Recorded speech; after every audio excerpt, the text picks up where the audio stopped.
안녕하세요 여러분. 오늘의 흥미로운 기사 내용은 매크 7은 액티브 펀드 매니저가 되는 것을 어렵게 만들고 있습니다. 그리고 워렌 버핏의 버크셔 해서웨이가 뱅크 오브 아메리카 주식을 더 많이 팔았습니다. 얼마나 남았는지 알려드리겠습니다.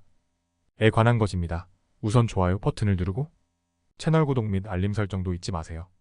여러분의 관심과 지지가 저희에게 큰 힘이 됩니다.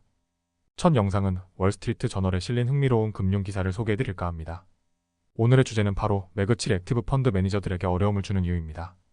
이 기사는 액티브 펀드 매니저들이 주식 선택에 어려움을 겪고 있는 이유를 중심으로 작성되었는데요. 저희는 이 기사를 바탕으로 이해하기 쉽게 설명해드리겠습니다.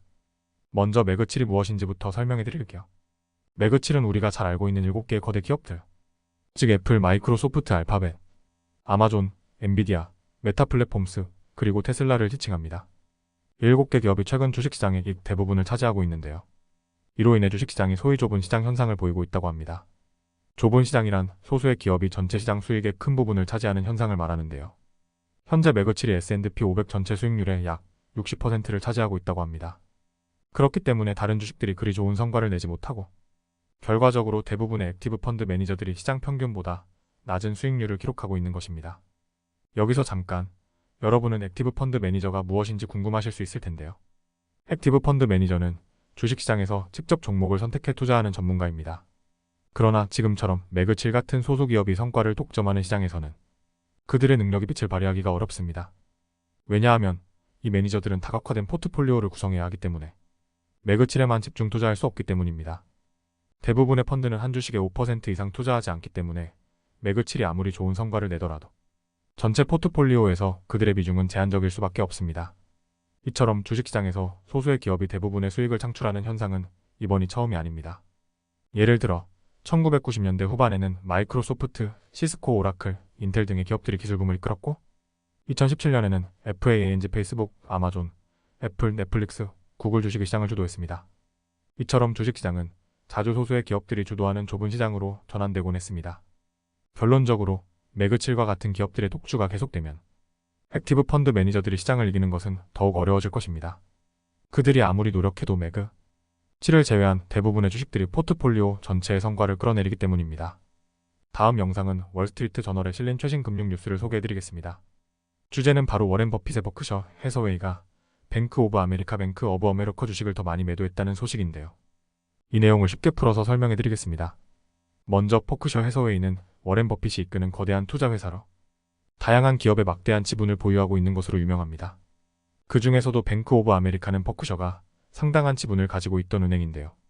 최근 몇 주 동안 이 주식을 대거 매도하고 있다는 소식입니다. 버크셔는 최근 9억 달러에 달하는 뱅크 오브 아메리카 주식을 매각했습니다. 이로 인해 버크셔가 보유한 이 은행의 지분은 340억 달러 상당으로 줄었으며 이는 전체 유통 주식의 약 10.8%에 해당합니다. 즉, 버크셔가 계속해서 뱅크 오브 아메리카 주식을 매도하고 있지만 여전히 상당한 지분을 유지하고 있는 상태입니다. 이번 매도는 지난 화요일부터 목요일 사이에 이루어졌으며 버크셔는 총 2230만 주를 매도했습니다. 평균 매각 가격은 주당 39.58달러에서 40.78달러였는데요. 현재 버크셔가 보유한 뱅크 오브 아메리카 주식은 약 8억 3600만 주로 줄었습니다. 여기서 중요한 점은 버크셔가 보유 지분을 10% 미만으로 줄이려는 전략을 취하고 있다는 것입니다. 왜냐하면 SEC 미국 증권거래위원회 규정상 10% 이상 지분을 보유한 경우 주식 매도 시 영업일 내 그 내용을 보고해야 하기 때문입니다. 만약 버크셔가 지분을 10% 미만으로 줄이게 되면 이 규정을 피할 수 있습니다. 버크셔는 올해 7월부터 뱅크 오브 아메리카 주식을 꾸준히 매각해왔습니다. 지금까지 약 80억 달러 상당의 주식을 매각했고 이는 보유 주식의 약 20%에 해당합니다. 현재까지 약 2억 주를 팔았고 최근 매도 속도는 상당히 빠르게 진행되고 있습니다. 예를 들어 목요일 하루에만 뱅크 오브 아메리카의 주식 거래량 중 약 20%에 해당하는 1140만 주를 매도했죠. 이번 매도는 버크셔가 뱅크 오브 아메리카에 대한 지분을 꾸준히 줄여나가는 과정 중 하나로 보입니다. 하지만 워렌 버핏이 여전히 이 은행의 중요한 주주임은 변함없습니다. 앞으로도 버크셔가 얼마나 더 매도할지는 지켜봐야겠지만 시장의 움직임에 따라 버크셔의 전략이 어떻게 변할지 관심이 쏠리고 있습니다. 오늘은 여기까지입니다. 다음 영상에서 더 유익하고 흥미로운 내용으로 찾아뵙겠습니다. 이 영상은 투자 의견이 아닙니다. 매우 감사합니다.